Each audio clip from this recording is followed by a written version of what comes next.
साथियों नमस्कार।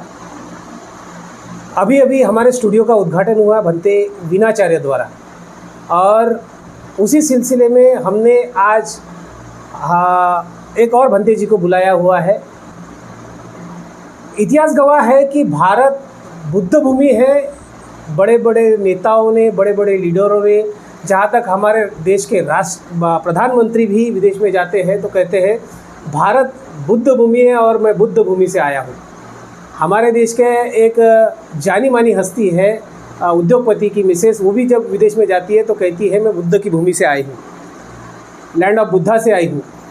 तो उसी चर्चा को ध्यान में रखते हुए हमने आज भंते जी को बुलाया हुआ है। बाबा साहब ने नागपुर में जो धम्म दीक्षा ली थी उसके बाद में क्या उनकी जो अपेक्षाएं थी बुद्ध धम्म के प्रचार प्रसार की, क्या वह पूरी हुई है? अगर पूरी नहीं हुई है तो क्यों नहीं हुई है और उसके प्रचार प्रसार में कौन सी कमियां रही है? बाबा साहब को जो धम्म का प्रचार प्रसार करने वाले जो लोग हैं वह कहाँ कमज़ोर लगे या वो क्या सोचते थे, वह हम खास तौर से धम्म का प्रचार प्रसार करने वाले जो चिवरधारी लोग हैं, जिसको भंते कहा जाता है, उन्हीं के साथ में चर्चा करके इस बात को सामने लाना चाहते थे। तो हमारे साथ में आज जो भंते जी है, सबसे पहले उनका परिचय जानते हैं। भंते जी, आपका पहले परिचय होना चाहिए। हमारा नाम भिक्षु कुणाल कीर्ति है। हम गढ़चिरौली डिस्ट्रिक्ट में रहते हैं, जो सावंगी गांव है, गांव के बाहर जो पहाड़ी है वहाँ रहते हैं। और इस जीवन को धारण करके हमें विगत 14 साल पूरे हुए। भंते जी, सबसे पहला सवाल ये है कि आप सामान्य जीवन से ये जो चिवरधारी जो है इसमें आने का क्या वजह रही और कौन से समय में आप आए? बड़ा अच्छा सवाल किया आपने। जब हम गृहस्थ हुआ करते थे तो उस समय जब हमारी उम्र हुआ करती थी, मान लीजिए 18 साल 19 साल, या उससे पहले जो अनेक लोग जो भगवान बुद्ध बाबा साहब के बारे में भाषण दिया करते थे, तो ऐसे भाषणों से जैसे हमें बाबा साहब ने बुद्धा और उनका धम्म दिया है, तो बुद्धा और धम्मा के बारे में लोग अलग अलग प्रकार के प्रचार का राजकारण करने वाले लोग या समाजकारण करने वाले लोग जहाँ भी जाओ, किसी भी स्टेज में जाओ, बाबा साहब के भगवान बुद्ध की बातें बताते थे। तो हमसे उनसे प्रेरणा लेने के लिए जाकर उनका सुनते थे और समझना चाहते थे कि भाई क्यों, हम तो उम्र से छोटे थे, अभी जो बड़े बुजुर्ग कहते हैं कि भाई ऐसा ऐसा बाबा साहब ने किया, ऐसी क्रांति की, तो हम सुनकर प्रेरणा लेने की कोशिश करते थे। तो उसके बाद में अनेक लोगों को सुना तो मेरे मन में सवाल है कि बाबा साहब ने 1956 में धर्मांतर तो किया है और सारी दुनिया जानती है कि बाबा साहब ने भगवान बुद्ध के धम्मों को पुनर्स्थापित करने के लिए 14 अक्टूबर 1956 का दिन चयन किया और उस बात को 6 लाख 7 लाख अनुयायियों के साथ में धम्म की दीक्षा को प्रमुखता से पारित किया और सारे संसार ने उस बातों की दखल ली है। तब सोच में आया कि भाई जब संविधान हमें देश में दिया है, अब भगवान बुद्ध का धम्म से जब अब सब समाज पढ़ा लिखा हो गया, बहुत लोग अलग अलग प्रकार के ग्रंथों का पठन किए हैं, चिंतन मनन किए हैं, ज्ञान प्राप्त किए हैं। अब सवाल उस समय जो हमें जो बताया जाता था जब हम बचपन में थे कि बाबा साहब ने धर्मांतर किए 22 प्रतिज्ञा दी है। आज हम देखते हैं कि बाबा साहब ने 22 प्रतिज्ञा तो दी है, लेकिन उसके साथ साथ में यहाँ के कुछ लोग देश विदेश में जाकर वहाँ की क्या बुद्धिज़्म है वो सीख कर आकर फिर यहाँ प्रचार प्रसार करने की कोशिश कर रहे हैं। तो मेरे भी मन में हुआ करता था कि भाई बाबा साहब ने धर्मांतर तो किया है। तो इस देश में एक नेताजी थे, सामाजिक कार्यकर्ता थे, उन्होंने एक आंदोलन छेड़ा था कि भाई दसरा छोड़ो और 14 अक्टूबर का स्वीकार करो। अब इसमें सवाल यह है कि अगर सम्राट अशोक ने, प्रियदर्शी नाम सम्राट अशोक ने अगर धम्म दीक्षा लेने के पहले उन्होंने हथियार त्याग दिए, ऐसा कहते हैं, इतिहास में लिखा है कि उन्होंने शस्त्र त्यागे और चंडोशोक से धम्मोशोक बने हैं। तो उन्होंने शस्त्र त्याग के तो दशहरे का दिन था, लेकिन बाबा साहब ने 14 अक्टूबर 1956 को जो धर्मांतर किया उस दिन, वो भी दिन दशहरे का दिन था। अभी सवाल है कि 14 अक्टूबर 1956 में धर्मांतर करने के बाद में अभी हम लोग दसरा है और 14 अक्टूबर हमारे पास 2 दिन है। तो समाज के बहुत से लोग दशहरे को जाने लगे, या यूँ कहे कि सब लोगों को दशहरे को बुलाया गया।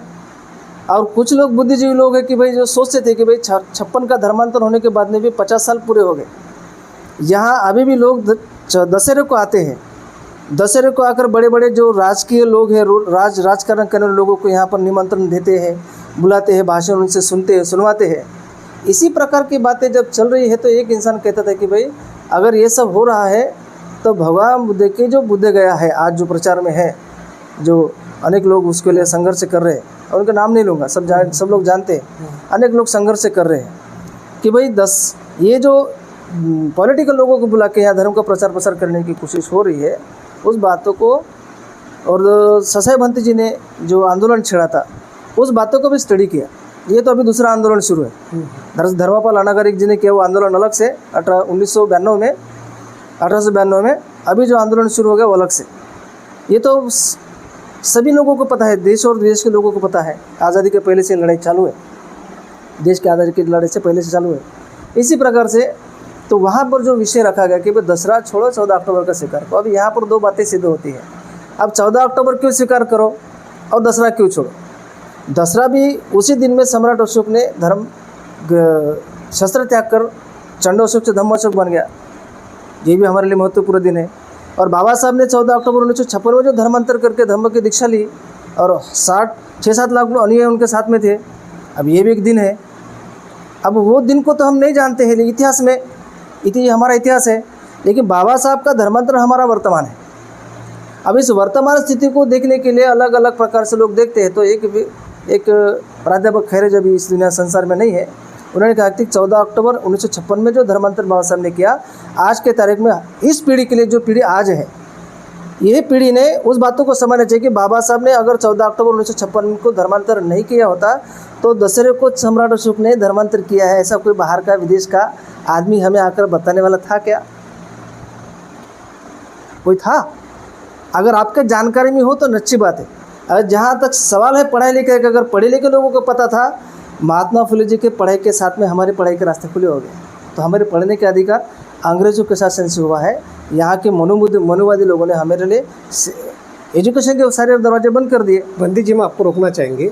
हमारा पहला प्रश्न ये था कि आप गृहस्थ जीवन से शिवरी जीवन में कैसे आए? इसी कौन सी उम्र में आए? क्या वजह रही? वही बातें मैं आपको बता रहा हूँ, इसलिए मैं इसका इतना सारांश इसलिए बताया ताकि मैं जिस उद्देश्य के लिए इस जीवन में आया हूँ, तो सीधा सा उद्देश्य है कि अगर किसी सीनियर भिक्षु अगर हम कहा जाए कि बनते मुझे यह काश्या वस्त्र परिधान करना है, तो सीधा बड़ा भिक्षु बोलेगा अगर इस भवचक्र से मुक्ति पाना है, निब्बान को प्राप्त करना है, इसलिए काश्या वस्त्र परिधान कर सकते, अन्य किसी काम के लिए नहीं कर सकते। अच्छा, भगवान बुद्ध की ये देशना है कि ये काश्या वस्त्र उसी लिए परिधान किया जा सकता है जिसके लिए अगर किसी को निर्वाण पद प्राप्त करना है, उसी लिए काश्या वस्त्र परिधान करने की उसी को प्रतिज्ञाओं के साथ में उसको चिवर परिधान करना पड़ता है। अभी सवाल है बाबा साहब के धर्मांतर का। अब धर्मांतर तो बाबा साहब ने किया। जब ये आपने भी एक सवाल उठाया था कि बाबा साहब के धर्मों को लेकर आज के जो वर्तमान के भिक्षु है, आज के वर्तमान के भिक्षु उस तरह प्रचार और प्रसार करते हुए नहीं दिखते हैं। अब सवाल ये है कि इनके पास 22 प्रतिज्ञा है बाबा साहब ने दी हुई, और भगवान बुद्ध का 84,000 धम्मस्कंद है, जिसे त्रिपिटक कहते हैं। सूत्र पिटक, विनय पिटक, अभिधम्म पिटक का जितना बड़ा हिस्सा है, उसमें भिक्षुओं का जीवन विनय से बना हुआ है। और बाबा साहब के 22 प्रतिज्ञा उसी बौद्ध धर्म का एक सारांश रूप में बाबा साहब ने आज के बुद्धिस्टों के लिए बाइबल के तहत उन्होंने ऐसे उसी संदर्भ में डालते हुए भगवान बुद्ध के अनेक उपदेशों को यहाँ बताया। तो इस जीवन में आने के लिए हमने सोचते थे कि भाई बाबा साहब ने धर्मांतर तो किया, तो जब संविधान की बातें निकलती है, आर्टिकल 25 में जैसे अल्पसंख्यक में, माइनॉरिटी में मुस्लिम है, उनका एक पर्सनल आइडेंटिटी है। जो मुस्लिम है, जो क्रिश्चियन है, जो पारसी है, उनका पर्सनल आइडेंटिटी है। 1955 में इन्होंने हिंदू मैरिज लॉ पास किया मनुवादियों ने। उसे बाबा साहब थे, जीवित थे। 1955 में जब किया, उसके बाद 56 का धर्मांतर किया। अभी सवाल है कि अगर 55 में हिंदू मैरिज लॉ इन्होंने पास किया, बाबा साहब ने 56 में धर्मांतर किया, अब धर्मांतर करने के बाद हमें क्या सोचकर प्रयास करना चाहिए? यहाँ बहुत सारे लोग कन्फ्यूज़न में हैं। उन्हें ये समझ में नहीं आ रहा कि भगवान बुद्ध के धम्मों को बताया जाए या बाबा साहब ने जो रास्ता दिया है 22 प्रतिज्ञाओं के माध्यम से, वो रास्ते को बताया जाए। अभी आम्बेडकरवादी बुद्धिस्ट कहते हैं कि हम लोग बाबा साहब के तहत ही बौद्ध धर्म को समझने की कोशिश करेंगे। आप यहाँ से भारत से बाहर जाएंगे तो आपको बाबा साहब को अभी अभी लोग समझना शुरू किए, बहुत से लोग जैसे PhD कर रहे हैं उनके जीवन के ऊपर अभी, तो वो लोग क्या सोचते हैं, भगवान बुद्ध का जो त्रिपिटक का जो धर्म है, त्रिपिटक में जो समाया हुआ बुद्धिस्ट कल्चर है, उसको वो लोग फॉलो करते हैं। अभी बाहर के देशों में बुद्धिस्टों को देखेंगे, यहाँ के बुद्धिस्टों को देखेंगे, कुछ तो फ़र्क नज़र आएगा। आप ऐसा कहते हैं कि बाबा साहब के धर्मांतर का क्या होगा? बाबा साहब ने जो धर्मांतर किया है उस बात को समझने के लिए थोड़ा शांत दिमाग होना चाहिए कि भाई बाबा साहब के धर्मांतर के पूर्व की परिस्थितियाँ क्या थी, बाबा साहब के धर्मांतर के बाद की परिस्थितियाँ क्या होनी चाहिए। इस बात को जब तक आप एनालिसिस नहीं करोगे, सही ढंग से जानोगे नहीं, तब तक आपको, आप जैसा सोच रहे हो कि ऐसा ऐसा प्रचार प्रसार होना चाहिए, आप जैसे कहोगे कि भंते जी मैं जैसा कहता हूँ आप प्रचार प्रसार करना चाहिए, अब मैं कहता हूँ कि भाई मैं तो इंडिपेंडेंट हूँ, आप जैसा कहोगे मैं ऐसा। हमारा सवाल नहीं है, हम समाज में चैनल के माध्यम से घूमते हैं तो समाज सवाल करता है, उसी सवाल को लेकर हम आपके पास में आए हैं कि ऐसा लोग सोचते हैं। तो अभी जो आपने बहुत सारी चीज़ें बताई है उसमें हमारे पास एक जानकारी है, अब वो हमारे पास में एविडेंस तो नहीं है, लेकिन ऐसी जानकारी है कि बाबा साहब ने जिन भंते के पास से धम्म दीक्षा ली थी उनको ये पूछा था कि मुझे धम्म दीक्षा लेने के लिए क्या करना होगा, तो उन्होंने कहा था कि त्रिशरण लेना होगा, बुद्ध को शरण जाना होगा, धम्म को शरण जाना होगा और संघ को शरण जाना होगा। तो उन्होंने कहा था कि मैं बुद्ध को शरण जाता हूँ, धम्म को शरण जाता हूँ, लेकिन संघ को शरण नहीं जाता। तो फिर ऐसा हमें पता चला है कि उन्होंने कहा कि आप इस समय के संघ को अगर शरण नहीं जाना चाहते हो, लेकिन सम्राट अशोका के संघ को तो शरण जा सकते हो। तो उन्होंने कहा हाँ मैं उस समय के संघ को शरण जाता हूँ। तो इस पर आपकी क्या प्रतिक्रिया है? ये जो आप बोल रहे हैं ये बातें बाबा साहब के समय, यही जो श्याम होटल है, हाँ वहीं नागपुर की हाँ पवित्र भूमि पर, हाँ वहाँ चर्चा हुई थी जी। और जो वामन दादा गुड़बोले, वामन दादा गुड़बोले उस समय जो धम्म दीक्षा का संयोजक, मुख्य संयोजक वही थे, वो समता सेना चलाते थे। तो उनके संदर्भ में कि भाई भगवान बुद्ध के समय के भिक्षुओं को देखो, चरत भिक्के वे चारिक अंग, बहुजन हिताय बहुजन सुखाय, अत्ताय सुखाय, आदि कल्याण मध्य कल्याण पर्योसानंग कल्याण। प्रथम पहले कल्याण, मध्य कल्याण, सभी समय के कल्याण के लिए भिक्षुओं आप जब भी भगवान बुद्ध के जो धर्म भगवान बुद्ध ने स्थापित किया खोजा है उसको बताओ। तो उस समय के भिक्षु लोग जाते थे, तो क्या बताते थे? 22% नहीं बताते थे, इंसान के जीवन और जीवन में चलने वाली घटनाओं को बताते थे कि इंसान अगर कोई चोरी करे, चोरी करके आए तो उसके मन में जो डर होता है वो किसी भी फल दान से, फूल दान से डर मिटेगा नहीं। जिस कर्म के कारण डर उत्पन्न होता है उन कर्मों को क्या करो, बंद करो, ऑटोमेटिक तुम्हारे मन में भय उत्पन्न होना बंद हो जाएगा, सुख और शांति का जीवन जियोगे। ये जाके भिक्षु लोग बताते थे, उस समय के लोग उस बातों को समझते थे, मानते थे और उस जीवन को चलते थे। अब बाबा साहब के समय की जो बातें आई संघ को, अभी संघ क्या करता है कि बिहार में रहता है, अरण्य में रहता है, लेकिन बाबा साहब को क्या चाहिए था? समाज में जाके, समाज के अंदर में जो बाबा साहब ने कहा था कि गुलामाला गुलामांची जाणे करून द्या, म्हणजे तो बंड करून ठेव, गुलामों को गुलामों का एहसास करा दो, यानी वो बंड करने तैयार हो जाएगा। अब यही बात कौन किसने किया था? बाबा साहब के जिन्होंने गुरु माना महात्मा फुले, उन्होंने अपने जीवन में पूरा सामाजिक आंदोलन चलाया है। बराबर। अब वो उनके गुरु है, तो बाबा साहब क्या चाहेंगे कि भाई मैं धर्मांतर करने के पश्चात जिन गुलामों को इन्होंने गुलाम करके रखा हुआ है, मैं कुछ गुलामों को मुक्त करूंगा। जो लोग बुद्धिमान है, जो बाबा साहब के ऊपर विश्वास रखने वाले हैं, उनको सोचकर मैं उनको मुक्त कराऊंगा। इनकी जिम्मेदारी बनती है कि बाकी जो लटके हुए जो गुलाम है उन लोगों को सही मायने में खुला कर दिया जाए। बाबा साहब का ये कथन है, क्योंकि उनके गुरुओं को देखो, एक गुरु है उनके आध्यात्मिक गुरु, सबसे बड़े गुरु बुद्ध है। अब दूसरे गुरु है संत कबीर। अब संत कबीर तो सामाजिक कार्य थे, पंत थे, संत परंपरा चलाने वाले थे। अब तीसरे गुरु है महात्मा फुले। अब बाबा साहब के 3 गुरु हैं अलग अलग प्रकार के। अब इस समझने वाले को समझ में नहीं आएगा कि करे तो क्या करे। अब बुद्ध का रास्ता पकड़े, संत कबीर का रास्ता पकड़े, या महात्मा फुले का रास्ता पकड़े, या बाबा साहब ने जो बताया हुआ इतना बड़ा महान इंसान जो राज्य घटना लिखकर सारे संसार में आज उनका क्या कहे कि नॉलेज ऑफ द जो अमेरिका दे रहा है, इतने बड़े महान सिंबल ऑफ नॉलेज दिया है। अब उन्होंने धर्मांतर दिया है, इसको समझने के लिए थोड़ा दिमाग को क्रिटिसाइज करना पड़ेगा। अब बाबा साहब कहते कि उस समय श्याम होटल में वामन दादा गुड़बोले बोले कि बाबा साहब संघ पहले भी था, आज भी है, आगे भी रहेगा। संघ में ऐसे भी लोग हैं जिन्होंने भगवान बुद्ध के धम्म के ऊपर विश्वास करके सारे आश्रमों को क्षय कर लिया और अनंत हो गए, जीवन मुक्त हो गए। उनके प्रमाण कहाँ मिलते हैं? जब वो पढ़े लिखे इंसान थे, जब जाते हम लोग अलग अलग स्तूपों पर जाते हैं, वंदामी चेतियंग सब्बंग सब्बठाने सुपतित्यतंग शारीरिक धातु महाबुद्धि बुद्धरूपंग सकला सदा। कितने श्रद्धा से सारे संसार के बुद्धिस्ट आके भगवान बुद्ध के धातु को वंदन करते हैं। तो बाबा साहब के समय, तो बाबा साहब को समय नहीं मिला कि जाओ किसी चैत्य पर जाए। जब मंदिरों में जाने का समय आता था तो बाबा साहब को तो सीधा न करते थे, या बहुजन समाज के किसी भी इंसान को अंदर जाने से न करते थे। यह तो समय नहीं था उस समय। लेकिन जब ये भगवान बुद्ध के धम्म से संपर्क में आने के बाद में, तब वामन दादा गोड़मनी बोले कि बाबा साहब संघ पहले भी था, आज भी है, भविष्य में रहेगा। अनगिनत पीढ़ियाँ आई और चली जाएगी, लेकिन भगवान बुद्ध के 3 रत्नों को कोई नकार नहीं सकता। वर्तमान में जो भिक्षु आपको दिखते हैं कि भाई ये लोग समाज में नहीं जाते हैं, या जी उस तरह से प्रचार प्रसार नहीं करते हैं, अंधकार में पड़े हुए लोगों को प्रकाश की ओर नहीं लेकर जाते हैं, तो आप इनको छोड़ दीजिए। 3 रत्नों की शरण लिए बगैर तीन रत्नों की शरण संसार में सभी लोगों ने ली है, तो आप उनको स्मरण करके 3 रत्नों की शरण लीजिए। तब बाबा साहब को उनकी बातें बुद्धि संगत लगी और बाबा साहब ने उन बातों को स्वीकार किया। बंदे जी, आपको रोकना चाहेंगे। अभी महत्वपूर्ण मुद्दा ये है कि धम्म का प्रचार और प्रसार कैसे होगा। आप शायद बहुत दिनों से चीवर लिए हुए हैं, बहुत सारे बंदे आपके संपर्क में आए होंगे, सीनियर जूनियर, ये भी मुद्दा कभी आपने देखा होगा, क्रैचेस भी धम्म संघ में देखे होंगे। जो हमारे पास जानकारी है उसके हिसाब से बाबा साहब को एक धम्म का ठिकान चाहिए था संघ का प्रचार प्रसार करने, संघ का ट्रेनिंग देने के लिए।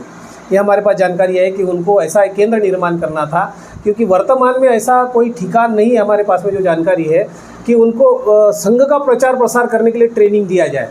क्योंकि हमें भी ऐसा पता है कि कोई भी चीज़ का अगर प्रसार करना हो तो उसका ट्रेनिंग होना चाहिए। जैसा IAS बनना है तो उसका ट्रेनिंग होता है, टीचर बनना है तो उसका ट्रेनिंग होता है, सैनिक बनना है तो उसका ट्रेनिंग होता है। अब धम्म के प्रचार प्रसार का अगर सैनिक बनना है तो उसका प्रचार प्रसार केंद्र मतलब ट्रेनिंग सेंटर बाबा साहब को अपेक्षित था। ऐसा अभी तक निर्माण नहीं हुआ, ऐसा हमें जहाँ तक जानकारी मिली है। तो इसके बारे में आप क्या कहेंगे? अभी मैं उस बारे में यही कहूँगा कि भगवान बुद्ध के बुद्ध शास्त्र में जब हम लोग गाथाओं को पढ़ते हैं तो वहाँ स्पष्ट लिखते हैं कि दसंती भिक्खु अवदंती अनुशासन।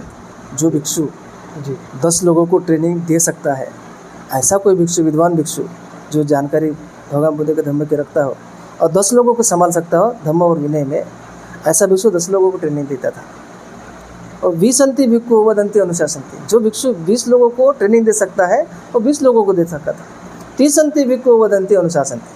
अगर जो कोई 30 भिक्षुओं को ट्रेनिंग देने की कोई ये रखता है, क्षमता रखता है, ऐसे 30 लोगों को रेसिडेंशियल ट्रेनिंग देता था। ट्रेनिंग में क्या सिखाते? वो ट्रेनिंग का उस समय का ज़माना था जब भगवान के धम्म और विनय को सही ढंग से समझ के अपने काया वाचा और मन के सभी क्लेशों को दूर करके समाज में जब जाता है तो उसकी इंद्रियाँ शांत होती थी। उसके कोई भी रूप उसे स्पर्श कर नहीं सकता था, या स्पर्श करता है तो वो जानता था कि भाई ये रूप मुझे स्पर्श हुआ है, या वेदना उत्पन्न हुई है, कान से हो या नाक से हो, तो मुझे ये प्रसन्न करने वाली है या अप्रसन्न करने वाली है। राग द्वेष ये दोनों संसार को जानकर अपने आप को स्थिर रखा चाहते, क्योंकि वो मुक्ति के मार्ग पर वार उड़ता था। अभी आज का जो वर्तमान में जो है, बाबा साहब ने जो धर्मांतर किया, धर्मांतर के साथ साथ बहुत सारे सवाल भी है। तो बाबा साहब ने जो 230 सवाल समाज के सामने रखे कि धर्मांतर के, तो 14 अक्टूबर 1956 में नागपुर में दीक्षा के बाद में बाबा साहब का सपना था कि मुंबई में करेंगे 30 अक्टूबर को, लेकिन नहीं हुआ। बाबा साहब का सपना ये भी था कि वो कर्नाटक साइड में करेंगे, दिल्ली में करने वाले थे, नहीं हुआ। मथुरा में करने वाले थे, नहीं हुआ। तो क्यों नहीं हुआ? क्योंकि बाबा साहब के साथ में अभी उतना जीवन नहीं रहा।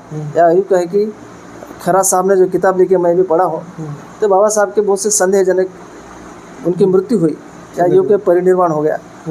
तो बाबा साहब का परिनिर्वाण होने के बाद में जिस समाज में 56 को धर्मांतर होने के पश्चात अब उनको क्या एंगल होना चाहिए?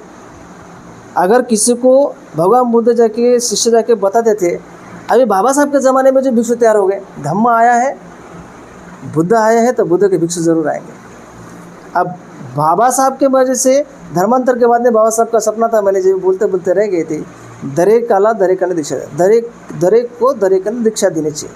हर किसी ने हर किसी को नहीं, उसका दर्जा होना चाहिए। अच्छा, कोई भी आया उठा गया और बोलेंगे कि मैं तुमको बता सकता हूँ, 4 बातें समझ ले से, उसका सैक्रिफाइस भी होना चाहिए, उसमें संयम भी होना चाहिए, उसमें ज्ञान और भी होना चाहिए।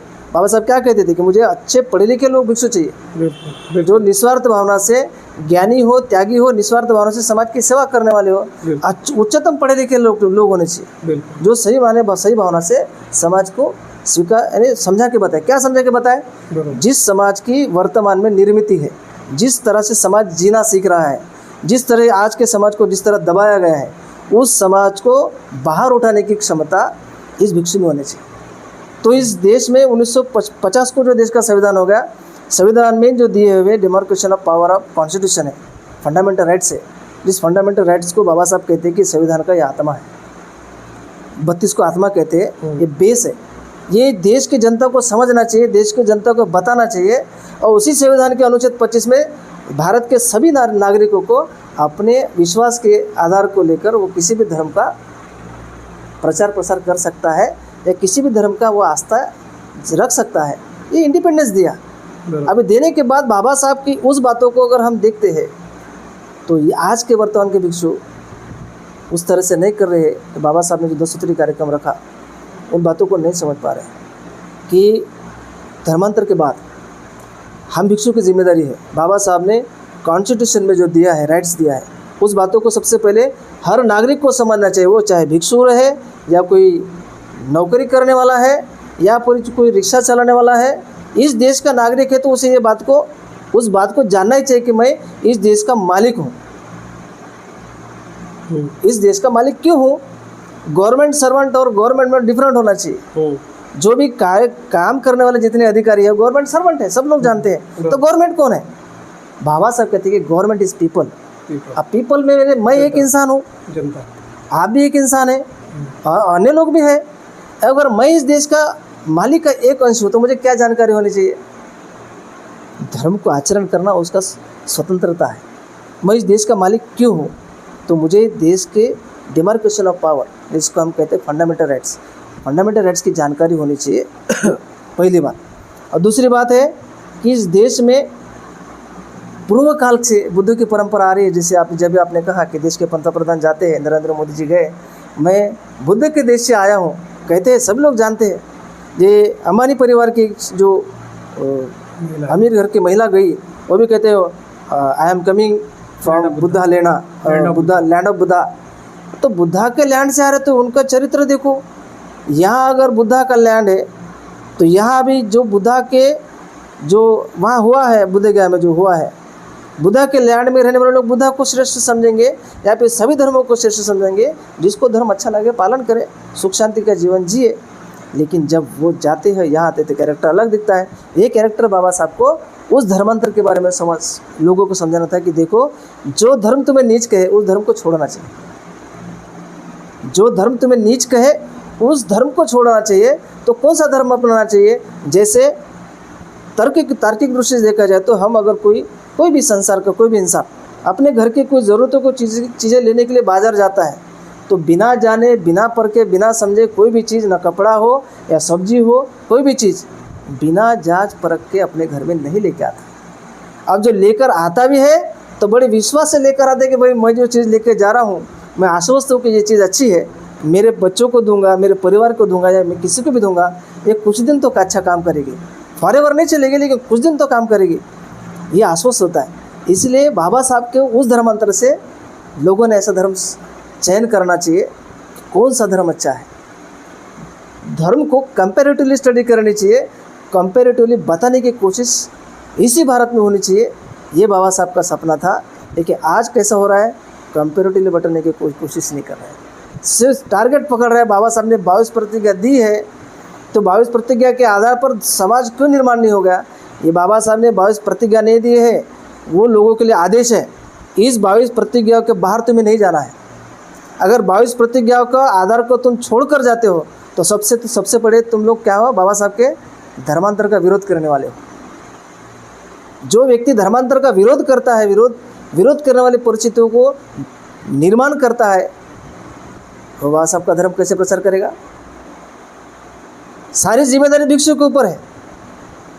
अब भिक्षु जितने लोगों के संपर्क में जाता है वो बताते हैं, अरे भाई नेक दिल जीवन जियो, बताता है करता है, लेकिन जिसको चाहिए नहीं मुझे अच्छा जीवन जीना है या बुरा जीवन जीना है, मैं अपने में मन का मालिक हूँ, मैं कहीं भी रुक जाऊँ, कहीं भी माथा टेकूँ, भाई टेको, अच्छी बात है।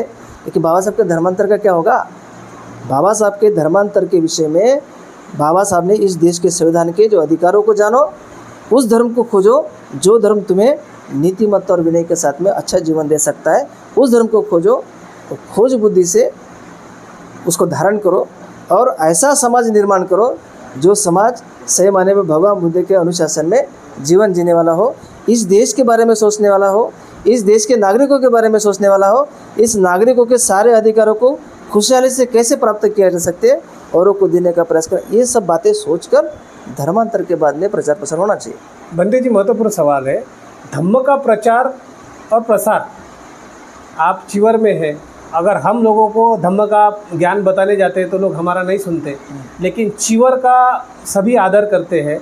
हमारे एडिटर साहब जो है वो आदिवासी है, लेकिन वो चिवर का मान रखते हैं, धम्म का बाद में, लेकिन चिवर का मान पहले रखते हैं।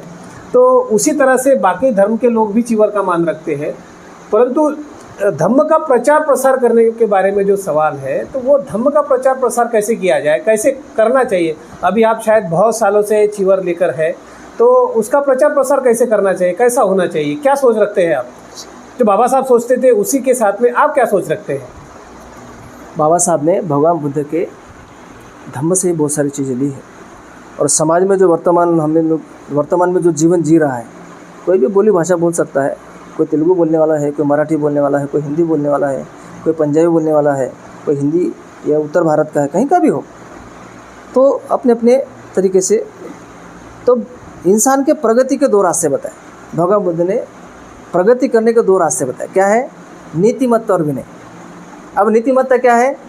हर इंसान ने उन 5 बातों का पालन करना चाहिए। जो 5 बातें अगर कोई पालन नहीं करता तो उसको सज़ा होती है। पहली बात है कि किसी की हिंसा करो तो कलम धारा लग जाएगी।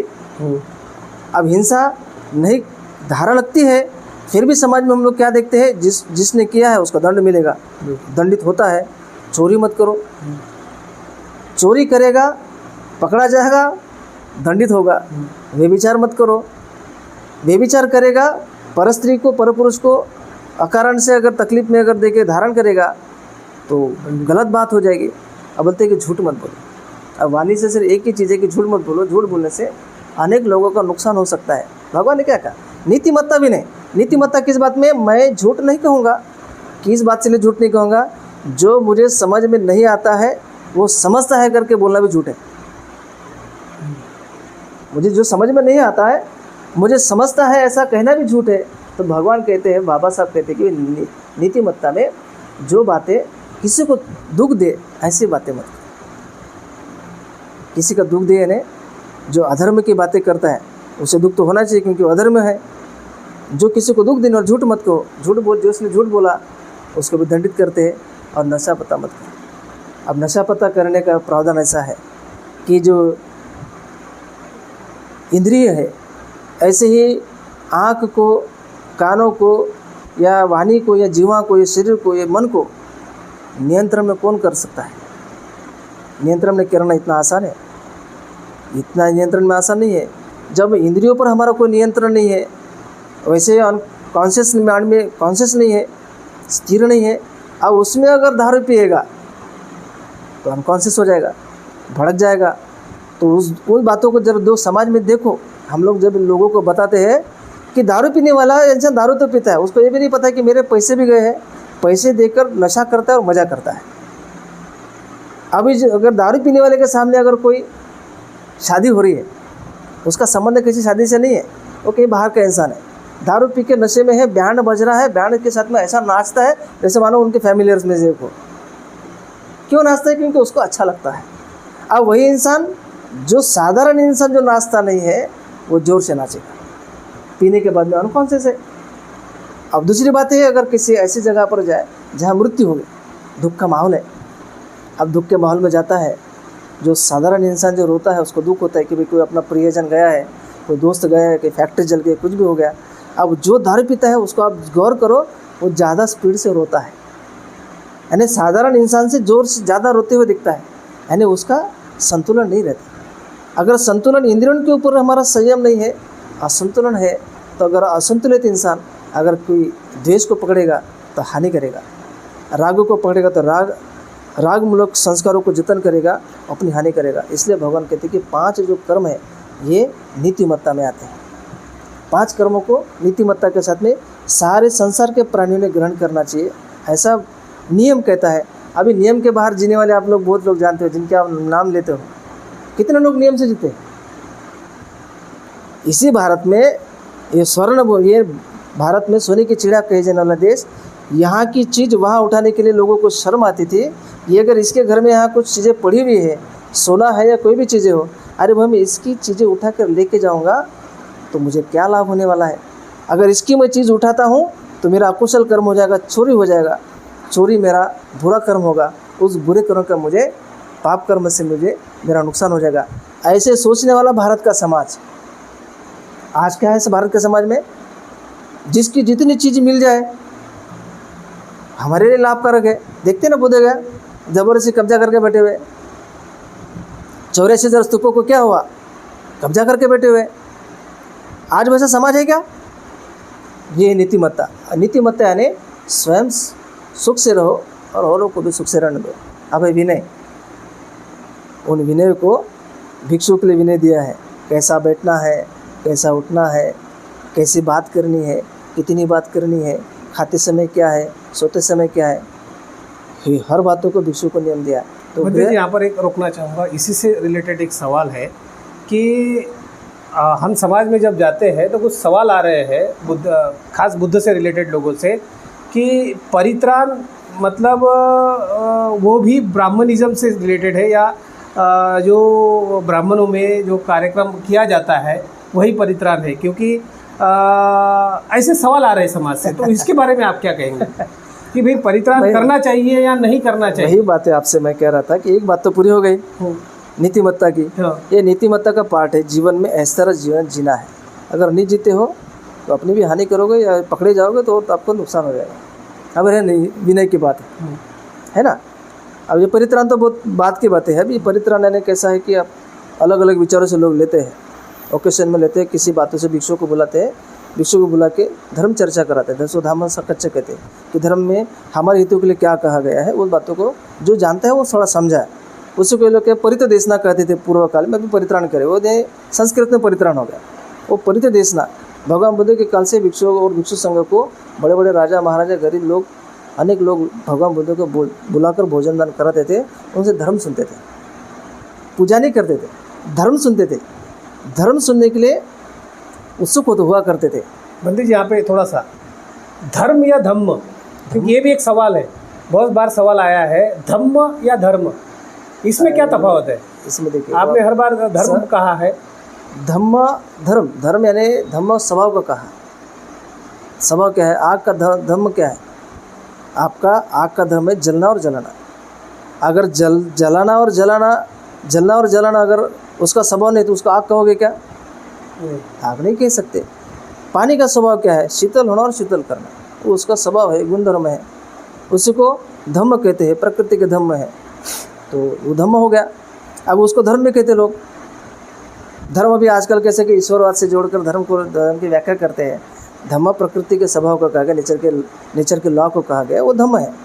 तो जो धम्म है सर्वसाधारण गृहस्थों को भगवान बुद्ध के बुद्ध शासन में या प्रकृति के नियमों में एक इंसान ने कैसा जीना चाहिए, किस तरह जीवन यापन करना चाहिए, किस तरह मन को संयम में रखना चाहिए, ये बातें समाज तो बहुत दूर दूर से वंचित है।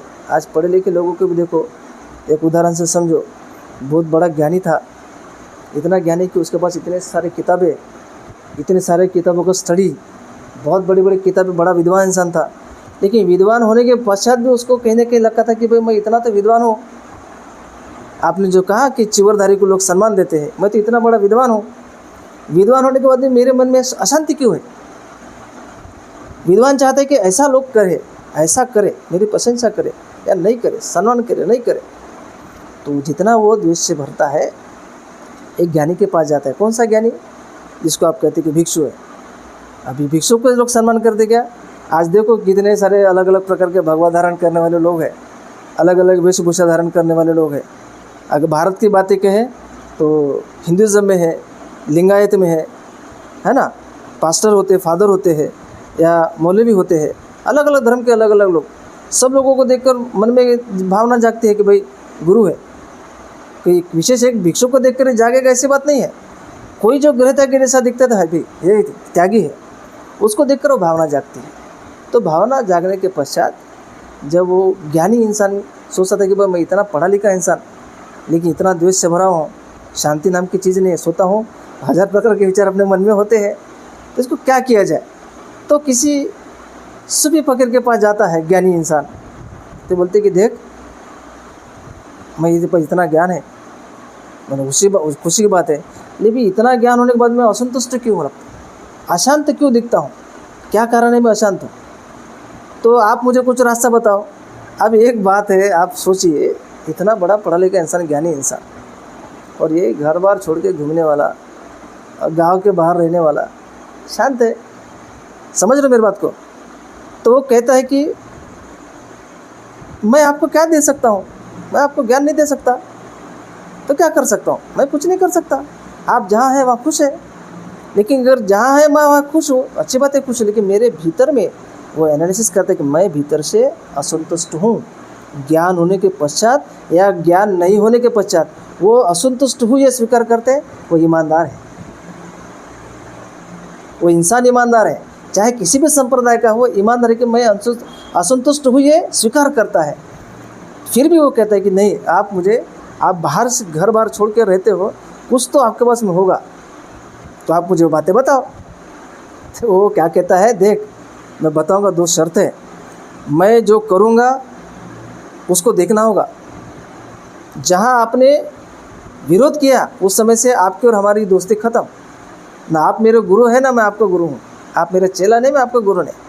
तो ठीक है, अच्छी बात है, स्वीकार कर लेता है कौन, ये ज्ञानी इंसान। तो वो जो सूफी फकीर उसको क्या कहता है, जाता है एक कुएं के पास, जाता है कुएं में बकेट डालता है, बकेट में से पानी निकालता है, फिर वो जो घड़ा होता है घड़े में डालता है, देखता है कि घड़े में तो छेद पड़ा हुआ है, वो बकेट डालता है, ये विद्वान देख रहा है, वो सूफी फकीर कुएं के पास जाता है, बकेट से मेहनत से पानी निकालता है, वो घड़े में डालता है। सवेरे हो गए, 1 घंटा हो गया, 1.5 घंटा हो गया, सिलसिला जारी है। अब ये जो विद्वान इंसान है उसको लगता है ये क्या कर रहा है। दोनों की शर्त हुई थी कि भाई देखो बॉन्डिंग है, मैं करूँगा, मैं कर रहा हूँ, मुझे बीच में टोकना नहीं, जहाँ तुमने टोका उस समय से हमारा बॉन्डिंग ख़त्म, ना मैं आपका गुरु ना आप मेरे चले, सब्जेक्ट क्लोज हो जाएगा। अब ये देख रहा है ज्ञानी इंसान कि भाई ये जो सूफी फकीर है, साधु है, उदाहरण ले लो, साधु ले लो, किसी साधु को, ये मेहनत से कुएं से पानी निकल रहा है, और कुएं से पानी निकलने कम से कम 1-1.5 मिनट का तो समय लगता है, वो निकल रहा है और वो बकेट में डाल रहा है, वो गुंडी में डाल रहा है, घड़े में डाल रहा है, वो नीचे से फटा वो फुटा हुआ है। अब भैया ऐसा वो खींचते जाएगा, डालते जाएगा, खींचते जाएगा, ये तो सुबह से शाम हो जाएगी, शाम से रात हो जाएगी, रात से दिन हो जाएगी, दिन से दिन हो जाएंगे, महीने हो जाएंगे, साल हो जाएंगे, ये घड़ा भरने वाला नहीं है। तो जब उसने बोला कि नहीं रुको, मैं तो इतना समझता हूँ कि आप दिन भर रात भर भी इसको भरने की कोशिश करेंगे, नहीं भरेंगे, रोक दिया। बोलता है कि अभी तुम्हारा हमारा संबंध टूट हो गया। मेहनत मैं कर रहा हूँ, पानी मैं निकाल रहा हूँ, पानी मैं उसमें डाल रहा हूँ, तुम्हें सिर्फ देखना है। देखने का मतलब शांति रखना है ना भाई, शांत रहना है, तुमको सिर्फ शांत रहना है। मेहनत तो मैं कर रहा हूँ, पानी निकालने वाला मैं, सिर्फ आपको देखना है, आपको तो कुछ मेहनत नहीं करनी पड़ रही। इसी प्रकार से जैसे विद्वत्ता धारण करने वालों को नॉलेज होता है, अच्छी बात है, नॉलेज का बेनिफिट सबको होना चाहिए, उतने ही शांत होने चाहिए। शांति किस लिए होनी चाहिए, ताकि मैं शांत रहूँ या मैं अपने विवेक में रहूँ, मैं औरों का भला कर सकता हूँ, इतनी शांति उसके मन में होनी चाहिए। आज दिखती है क्या, धर्म के नाम पर एक एक शब्द के ऊपर लोग झगड़ा करने को उतर जाते हैं। मेरे धर्म अच्छा है, तेरा धर्म खूब झूठा है, ये धर्म का झगड़ा करने के लिए अरे एक पैर पर खड़े रहते हैं। ये धर्म को समझेंगे, ये हमारे जैसे बेवकूफ़ लोगों को समझ में आएगा। धर्म की व्याख्या भगवान कहते हैं कि उस स्थिरता के लिए है, उस शांति के लिए है, जिस शांति के लिए सारे संसार के प्राणी ये यात्रा कर रहे हैं। पंडित जी फिर आपको रोकना चाहूँगा, क्षमा करें। मेरा सवाल फिर वापस वही आ रहा है कि महत्वपूर्ण सवाल है परित्रण पाठ का, क्योंकि एक मित्र के साथ में मैं गया था तो उसने एक जगह वो ओबीसी कास्ट का था और उसको जो परित्रण पाठ दिखा तो उसने कहा कि ये तो सत्यनारायण की पूजा है, बिल्कुल सेम है, इसमें और उसमें कोई फ़र्क नहीं, सिर्फ नारियल का फ़र्क है। आप भी मूर्ति रखते हो, वो भी मूर्ति रखते हैं, आप मोमबत्ती रखते हो, वो नारियल रखते हैं, वो आम के पेड़ के पत्ते रखते हैं, आप पीपल के वृक्ष के पेड़ रखते हो, वो भी गोमूत्र छिपड़ इधर उधर लगाते हैं, और आप गुलाब जल लगाते हैं, और वो लाल धागा बांधते हैं, आप सफ़ेद धागा बांधते हो, तो इसमें और उसमें क्या फ़र्क है? तो ये तो बोले ब्राह्मणिज्म ही है। तो इस पर आपकी क्या राय है? आप जिन दो बातों की तुलना कर रहे हैं, तुलना करके देख रहे हैं। मैं तुलना नहीं कर रहा हूँ, मैं आपसे जानकारी चाहता हूँ क्या सच और क्या गलत है। मैं तो उसको तुलना ही कहूँगा। अगर ये किसी के मन में बात आती है तो स्वाभाविक है कि वो कहीं से कहीं ना कहीं देखा होगा या कहीं देखकर समझ लिया होगा कि भाई यहाँ भी ऐसा हो रहा है तो यहाँ भी ऐसा होगा। ये सोचकर उसके मन में स्वाभाविक सवाल तैयार। इस पर थोड़ी जानकारी और दे दो। उसने मुझे जो कहा, क्योंकि ओबीसी था, उसको तो इसके बारे में कोई जानकारी नहीं थी, वो केवल देखने आया था, कार्यक्रम खाना खाने के लिए आया था, तो उसने मुझे ये सवाल किया इसी के रिलेटेड, फिर आप उस पर बताइए क्या है, तो कि क्या बाबा साहब ने आपको, मुझे कहा, आपके लोगों को धम्म दीक्षा लेते समय या जो लोग धम्म दीक्षा लेना चाहते थे उस समय में पहले या बाद में बाबा साहब ने परित्राण किया? तो मैं उस सवाल का जवाब ही नहीं दे पाया। तो मैं आपसे वो जानना चाहता हूँ, क्योंकि आप धम्म के प्रचारक है, ज्ञाता है, तो आप हमें हमारे चैनल के माध्यम से हमें थोड़ा समझाइए। बाबा साहब अम्बेडकर ने धर्मांतर के पहले उपोषित का पालन किया, उपोषित याचना। आज जितने बाबा साहब ने उपोषित लिया है, उपोषित किसी भिक्षु से भी श्रद्धावान जो त्यागी भिक्षु है उससे उपोषित की याचना कह के उपोषित ले जा सकते हैं। उपोषित कौन दे सकता है? ये स्वयं भी ले सकते हो। उपोषित धारण करना स्वयं की श्रद्धा जगाकर उपोषित धारण कर सकते हैं। आज वो आज़ादी है, क्योंकि भगवान बुद्ध ने 4 स्तंभ खड़े किए हैं, भिक्षु भिक्षु ने उपासक उपासिका। अभी उसको उपासक उपासिका कहने वाले, भिक्षु भिक्षु कहने वाले, बाबा साहब ने धर्मांतर के पहले उपोषित धारण किया है जी। अब उपोषित धारण करने में उपोषित की याचना करनी पड़ती है, चाहे वो व्यक्तिगत करे या किसी भिक्षु से याचना करके वो उनसे ले, याचना करनी पड़ती है। ओ कासांग भन्ते तीसरणेन सद्य अट्ठांगं समनागतं उपोषितं शीलं धम्मं याचामि अनुगां कृत्वा शीलं देते हो। मुझे नहीं लगता कि जितने लोग बाबा साहब को मानने वाले लोग हैं ना, उसमें 1% लोगों को भी ये याचना आती है। नहीं आती नहीं। आप सवाल कर रहे हैं ना, उनमें से 1% लोगों को भी ये याचना आती है, पालन करने की बहुत दूर की बात है। अरे याचनाओं का अर्थ नहीं पता है। जो क्षमा याचना करती कि वो का संबंध मनते द्वारा तेना कत्तंग सब अपराध खोते मनते, मैं मेरे जीवन में जितने भी बुरे कर्म मैंने किया है इस जीवन के पूर्व काल में भी, मैं नहीं जानता हूँ मैं कहाँ से यात्रा करके आया, अभी तो जीवन जिया हूँ, इसी जीवन में मैं 1 महीने पहले, 2 महीने पहले, आज या कल मेरे हाथों से, काया से, वाचा से, मन से किसी का नुकसान हो सकता है, संभावना है, क्योंकि मेरा नियंत्रण नहीं है। मेरे द्वारा अगर कोई किसी के नुकसान हुआ है तो भगवान मुझे क्षमा करे। किसको आधार बनाता है? तथागत भगवान बुद्ध को आधार बनाता है। वो महापुरुष बाबा साहब थे, जानते थे कि भगवान बुद्ध के बुद्ध शासन में क्षमा करना और क्षमा मांगना, ये भगवान बुद्ध के शुद्ध धर्म के आधार के 2 तत्व हैं। हम क्षमा मांगते हैं क्या किसी को? देखते हैं कोई है ऐसा? बताओ जिसने कहा कि भगवान मेरे द्वारा मैंने काया वाचा मन से मेरी ये गलती हुई है, तो मैंने उस इंसान को क्षमा मांगा, वो मेरा भाई है, वो मेरी बहन है, मेरा रिश्तेदार है, या किसी अदर धर्म का है, मेरा फ्रेंड है, नहीं मांगा क्षमा। क्यों? अरे क्षमा मांगने से उसको लगता है कि मैं छोटा हो जाऊंगा। अगर मैं छोटा होता हूँ ये मेरे से बड़ा हो जाएगा, और मैं नहीं चाहता मेरे से कोई बड़ा हो। ये मन में जब भावना रहेगी, क्षमा मांगेगा नहीं तो क्षमा करेगा वो? ये अपने ही मन के जाल में फंस गया इंसान है। तो उपोषित करने के लिए बाबा साहब ने धर्मांतर के पहले उपोषित धारण करके 8 शीलों का पालन किया है, तब जाके विश्वास इतना प्राप्त हो कि भगवान बुद्ध के बुद्ध शासन में जो भगवान बुद्ध ने कही कि ये जो सधर्म है उस सधर्म को धारण करने के लिए विश्वास प्राप्त हो। उतना विश्वास आज है। आप जानो जिन लोगों ने कहा है वहाँ जल रखते हैं, क्योंकि ये शरीर में 90% जल है। ये 90% जल का प्रावधान करके वहाँ परित्राण में वो लोग जल रखते हैं। बाबा साहब ने भी रखा था धर्मांतर के समय, पूजा के समय रखा था, धागा भी रखा था। अगर फोटो देखो पुराने वाले, धागा भी है।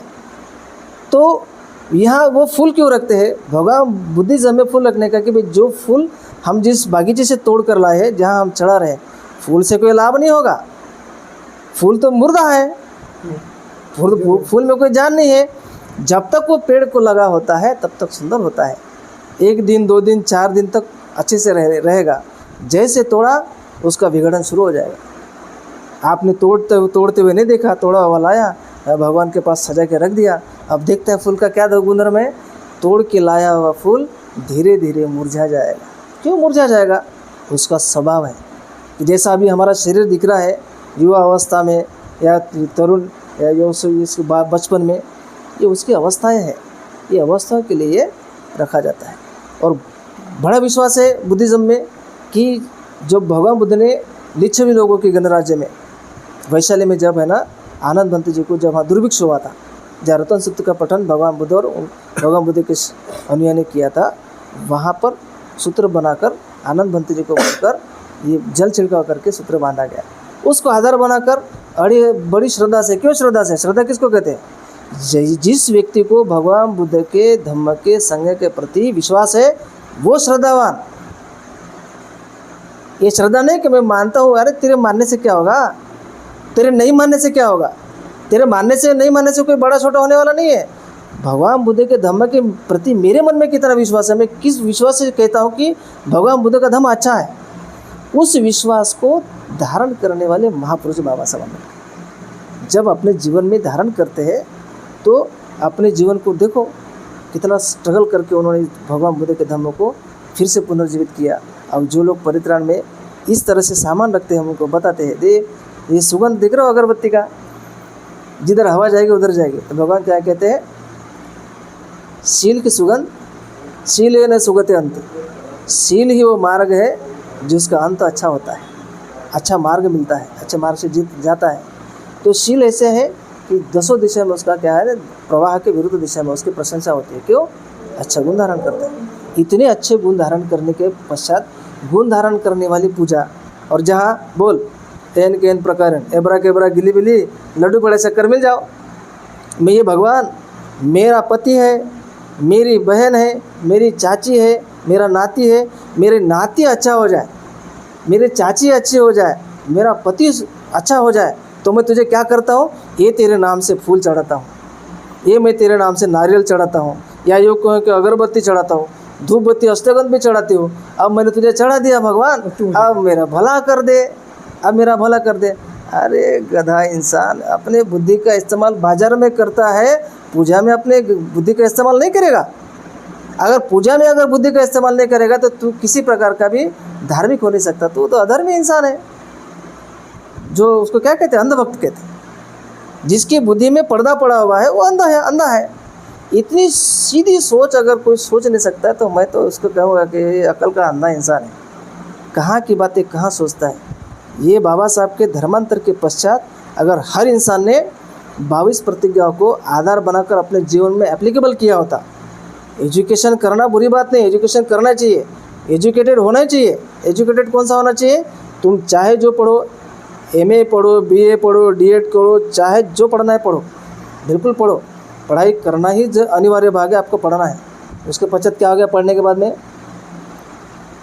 पढ़ाई तो हो गई, लेकिन नीतिमत्ता नहीं है, पंचशील का जीवन नहीं है, नियम में नहीं, नीति विनय नहीं है, तो क्या प्रगति करेगा?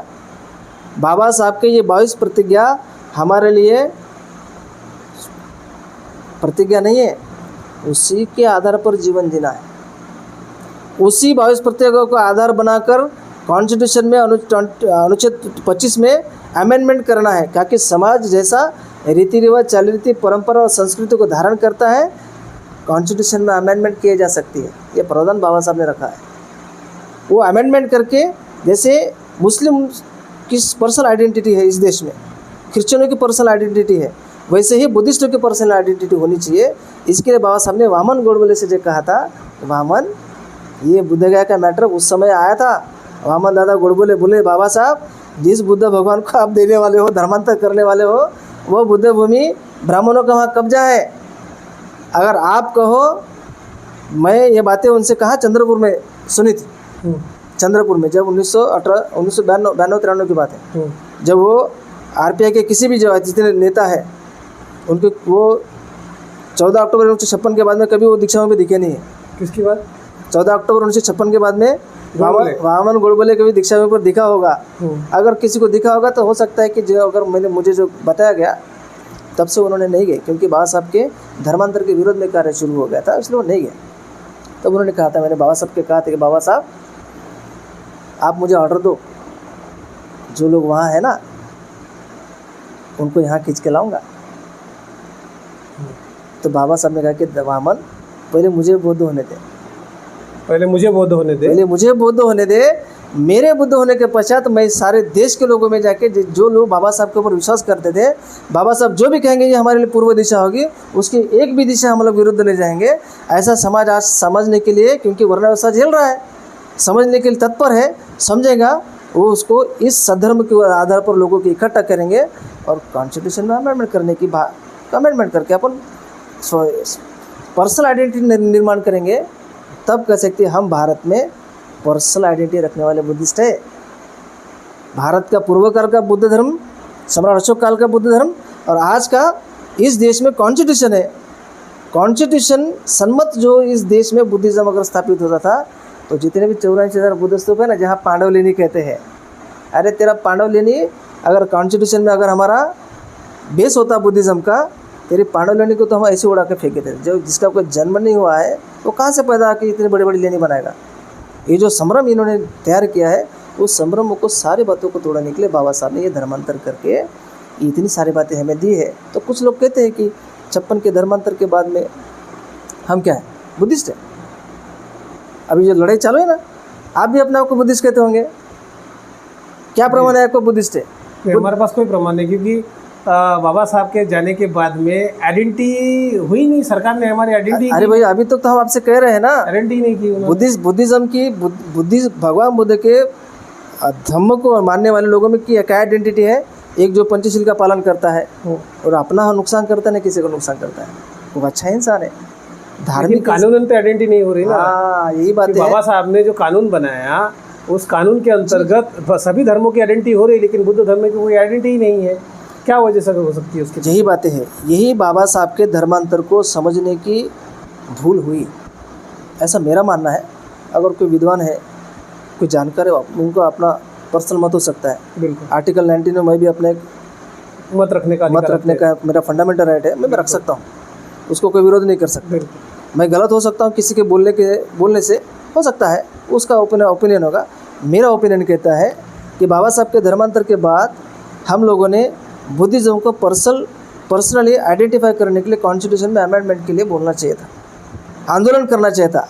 आनंद मैरिज वेलिडेशन एक्ट जो सिख भाइयों के लिए जो 2012 में पारित हुआ है, कभी किया है बुद्ध लोगों ने सेंट्रल लेवल पर कोशिश कि हमारा बुद्ध धर्म का मैरिज अलग से होता है, सेपरेट है, उसकी प्रथा है, रीति रिवाज अलग से है, कि ये हमारा मैरिज एक्ट हो जाए? कभी आंदोलन किया, देखा है? अभी तक मेरे 50 साल की उम्र में तो मैंने नहीं देखा कि कोई विद्वान आया है और आंदोलन किया है कि भाई बाबा साहब ने 22 प्रतिज्ञा दी, उसी तरह समाज चल रहा है, शादी अलग से कर रहा है, उनका रिवाज अलग है, परंपराएं अलग है, संस्कृति अलग है। भाई अभी हमारी संस्कृति बदल गई, रीति रिवाज बदल गए, परंपरा दसरा 14 अक्टूबर के बंदे भेद हो गई, 14 अक्टूबर शुरू कर दिए, अभी अमेंडमेंट करो।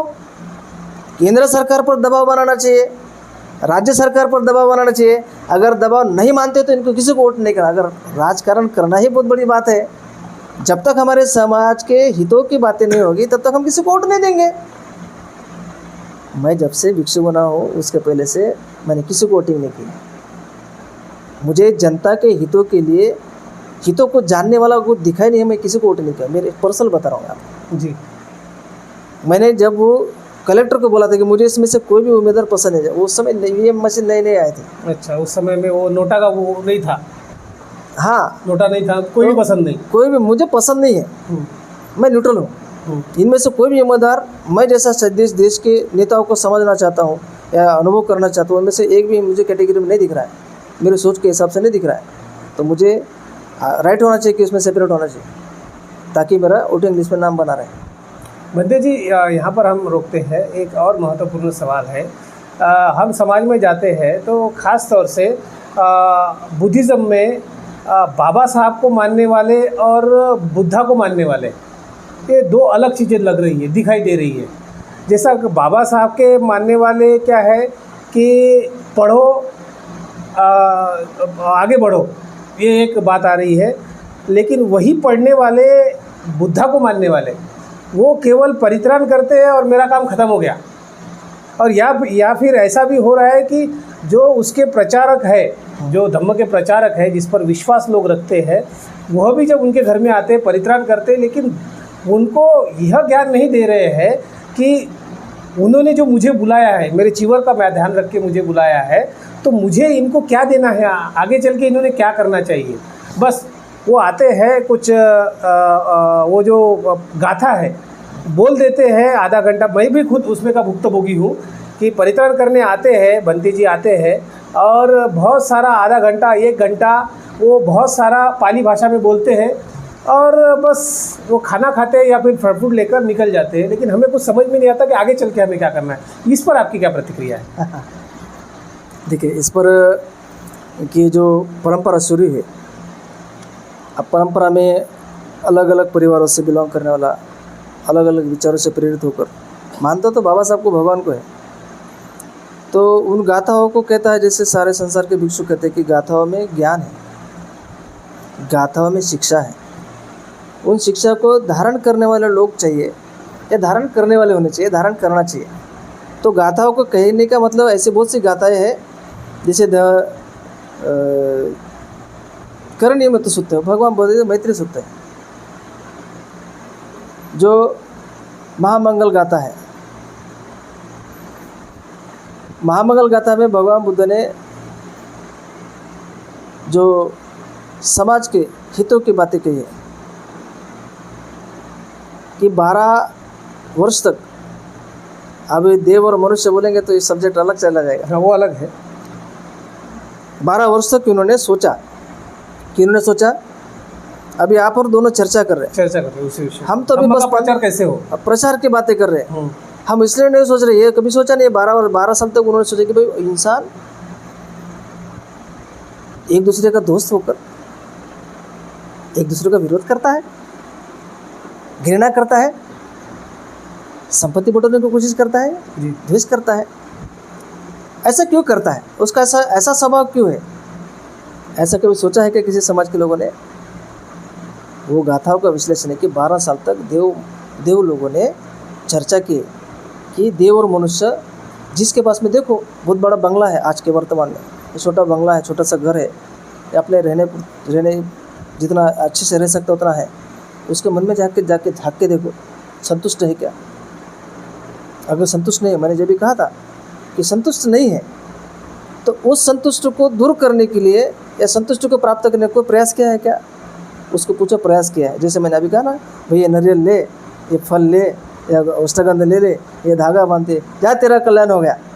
जैसे आपने भी कहा है कि ऐसा बनते जो होना चाहिए, ऐसा लोग हम देख रहे समाज में, है ना?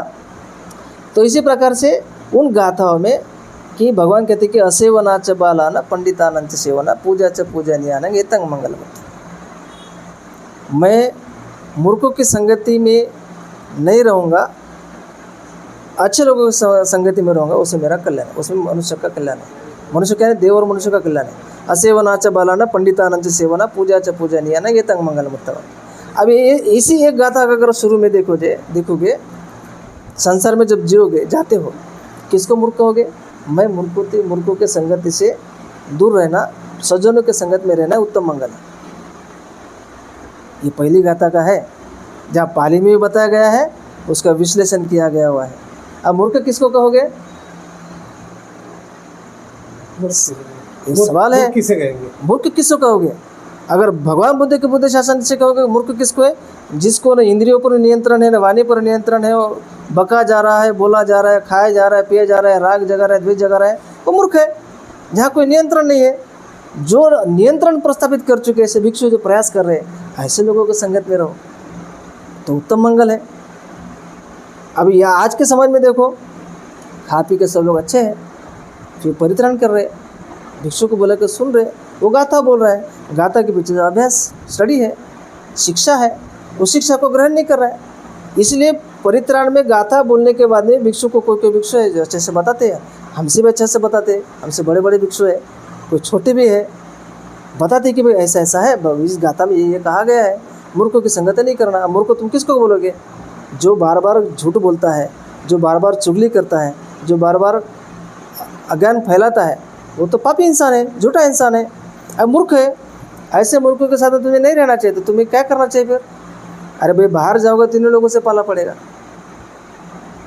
संसार में बाहर जाओगे तो ऐसे लोगों से पाला पड़ेगा जिसका किसी के ऊपर नियंत्रण नहीं। इसलिए भगवान बुद्ध के शासन में अष्टमी, पूर्णिमा, अमावस्या, अष्टमी को भगवान बुद्ध के धर्म को समझने वाले लोग, भिक्षु भिक्षुनी, उपासक उपासिका एक जगह आते थे। इसलिए बाबा साहब ने कहा कि विहार में हफ्ते में एक दिन जाना चाहिए। अभी ये बात वीडियो बहुत लंबा हो रहा है, अभी तो हम उसको शॉर्ट में लेना चाहते हैं कि जिस तरह से मंदिर में एक माँ अपने बच्चे को ले जाकर घंटा बजाती है तो उसको उसका पालन उसको समझ में आता, आरती आती है, या फिर गुरुद्वारा में वो अपने बच्चों को संडे को लेके जाते हैं, या फिर जो क्रिश्चियन धर्म के लोग हैं हर संडे को अपने बच्चों को चर्च में लेके जाते हैं। लेकिन जो बाबा साहब ने कहा था कि धम्म का ज्ञान बताने के लिए संडे के दिन आपको बुद्ध विहार में आ जाना चाहिए, लेकिन वो जाते हुए नहीं दिख रहे। इसके ऊपर आप बुद्ध धम्म के लोगों को क्या कहना चाहेंगे? लास्ट पड़ा हुआ है क्योंकि वीडियो बहुत लंबा हो रहा है, तो उसको शॉर्ट में समझाइए कि उन लोगों को आप क्या कहना चाहेंगे, या उनको दर्शकों को क्या बताना चाहिए, क्या करना चाहिए उन्होंने? जैसे शिक्षा पर आपका विश्वास है, महामानव विश्वरत्न बुद्धिसत्व परम पूज्य डॉक्टर बाबा साहब अम्बेडकर, संत कबीर, महात्मा फुले, संत रविदास, हमारे जो महान लोग हुए हैं, उनके ऊपर जितना विश्वास है ना। जब इंसान किसी पीड़ा में होता है या मानसिक दुख में होता है तो देखने का सवाल तो है कि उसने माँ बाप की याद करना चाहिए। जन्म माँ बाप ने दिया है ना। जब हम पीड़ा में होते हैं तो किसी भगवान का नाम लेते हैं, तो क्यों लेते हैं? पहला सवाल ये है। ये सब लोग विहार जाते हैं, मंदिर जाते हैं, चर्च जाते हैं, गुरुद्वारा जाते हैं, पढ़ते हैं, लिखते हैं, उन्हें अपने अपने धर्म का ज्ञान है। जितना विश्वास उनका अपने पढ़ाई लिखाई में है, उतने उनमें श्रद्धा अपने भगवानों के ऊपर है। उनकी श्रद्धा की जगह है, विश्वास की जगह है, वो उनका राइट है। अभी आपको बुद्धिज़्म के फॉलोअर है समझते हो, आपने विहार में जाने की आदत नहीं लगाई, विहार में जाके धम्म साक्ष्य धम्म की चर्चा नहीं की, तो जब चर्चा में सम्मिलित नहीं हुए तो कहाँ निर्णय लोगे? किताब में निर्णय लोगे? समाज के निर्णय लेने होते हैं, समाज हित के निर्णय लेते होते घर में बैठे लोग हैं। इसलिए बाबा साहब कहते कि हर सप्ताह में एक दिन सद्धर्म को धारण करने के लिए, समझने के लिए विहार में उसकी चर्चा होनी चाहिए। अगर कोई जानकार है उस विहार में आएगा, उस चर्चा में सामाजिक बातों को, एक जो भी बातें हमें आगे बढ़ानी है उन बातों की चर्चा होगी। उस चर्चा से लोग एक निर्णय लेकर उस बातों को फॉलो करेंगे। ऐसा हमारे लोगों ने नहीं किया। इसीलिए आज जो युवा है, जितने पढ़ाई लिखाई करने युवा है, आज वो धर्म से वंचित है। सवाल उनके मन में बहुत है। इतने सारे लोग हमको सवाल करते हैं कि आप यकीन नहीं करेंगे जी, पढ़े लिखे और बिना पढ़े लिखे भी। अभी जिसका नाम, अभी एक उदाहरण देके बताता हूँ, फिर बातें बंद करते हैं जी। अब जिसका नाम विशाखा है, विशाखा कौन थी आपको पता है? जी बताइए। विशाखा भगवान बुद्ध की उपासिका, जो दान में अग्र उपासिका थी, जो नियमित रूप से सद्धर्म की सेवा करने वाले थे, जिसने भगवान बुद्ध से 8 वर लिए भिक्षुओं के लिए, संघ के लिए, कि मैं ये चीज़ें दूंगी, संघ को चीवर दूंगी, भोजन दूंगी, आने वाले को भोजन दूंगी, जाने वाले को भोजन दूंगी, रोगी को भोजन दूंगी। ऐसे उसने जो 8 वर लिए हैं, किसके लिए लिए? उसने अपने बच्चे के लिए तो नहीं मांगा, संघ के लिए मांगे हैं, भगवान से अनुज्ञा मांगे हैं। तो क्यों मांगे ऐसे? कोई भिक्षु अभी पुण्यवान है, आगे चल के अरंत हो जाएगा। कोई भूखा है, आगे चल के अरंत हो जाएगा। जब भी अरंत होगा, मेरा दिया हुआ दान उसके पास मिलेगा तो मेरा पुण्य होगा। ऐसा नहीं सोचने वाले लोग हैं। तो वो उपासिका है। तो वो उपासिका ये सोचकर इन बातों को आगे लाते, अग्रसर करते। अभी जो आज की जो जनरेशन है, आज की जनरेशन में उस बातों का अभाव है। और जो पीढ़ियाँ आज हम लोग देखते हैं कि धर्म को नहीं समझते थे। क्यों नहीं समझते? कारण यही है, इनके मन में जिज्ञासा नहीं है। धर्म को सीखना यानी ये लोग क्या समझते हैं? समय बर्बाद करना, व्यर्थ की बात है धर्म। कौन सा धर्म? तो इन्होंने जिस धर्म को व्यर्थ समझा है, भगवान बुद्ध का धम्म किसी व्यर्थ बातों को नहीं कहता है। सीधा सीधा अपने शरीर के भीतर जितने अंग जुड़े हुए उसी का स्टडी करने के लिए कहता है कि शरीर की हर बातों को जानकर कैसे कार्य करते उसमें अपनी एकाग्रता कायम करो। और विरोध किसका करना है? जो अपने आप को जीत नहीं सकता वो दूसरे को नहीं जीत सकता। तो बंटी जी अभी अपना हम लास्ट में आते हैं और इसको ख़त्म करते हैं, क्योंकि अभी वीडियो बहुत लंबा हुआ है और इसके ऊपर हम बाकी बाद में भी चर्चा करेंगे।